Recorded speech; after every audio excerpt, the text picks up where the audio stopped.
Hi friends, এখন সময় হচ্ছে বিকেল 5টা 5। বুঝলে বন্ধুরা, বিকেল বলো সন্ধে বলো, বিকেলই বলছি। এই যে দেখো, এখনও চতুর্পাশে বেশ আলো হয়ে রয়েছে, এখনও সন্ধে নামেনি, বুঝেছ?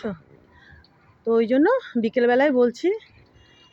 তো আজকে আমি তোমাদেরকে এই যে এই গোলাপখানা দেখাচ্ছি। দেখো, তোমাদের দেখিয়েছিলাম না যে ইনি যখন কুড়ি অবস্থাতে সদ্য প্রস্ফুটিত হতে শুরু করেছিলেন, তখন তোমাদেরকে দেখিয়েছিলাম না? আর আজকে দেখো বন্ধুরা, দেখেছো কত বড় হয়ে ইনি প্রস্ফুটিত হয়েছেন। দেখো, এই পাপড়িটা আবার একটু এভাবে ভাঁজ হয়ে গেছে।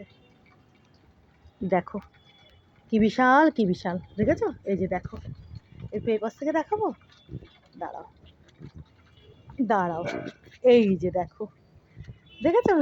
দেখো কত বড় সড়ো এই গোলাপখানা, দেখেছো কি বিশাল হয়ে প্রস্ফুটিত হয়েছেন ইনি। আর এই যে এনাকে দেখো, এনাকেও দেখো তোমরা। সেদিন বলেছিলাম না ইনি প্রস্ফুটিত হবেন কি হবেন না জানি না, দেখো ইনিও কি সুন্দরভাবে ফুটতে শুরু করেছেন, মানে প্রস্ফুটিত হতে শুরু করেছেন। দেখো, দেখেছো বন্ধুরা? আমি তো ভেবেছিলাম ইনি বোধহয় ফুটবেনই না, কিন্তু দেখো, দেখেছো আগামী দুদিনের মধ্যে ইনি এনার মতো বড় সড়ো হয়ে প্রস্ফুটিত হয়ে যাবেন। দেখেছো? দেখো,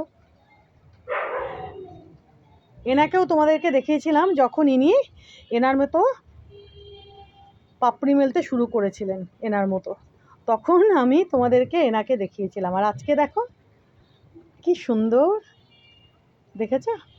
দেখো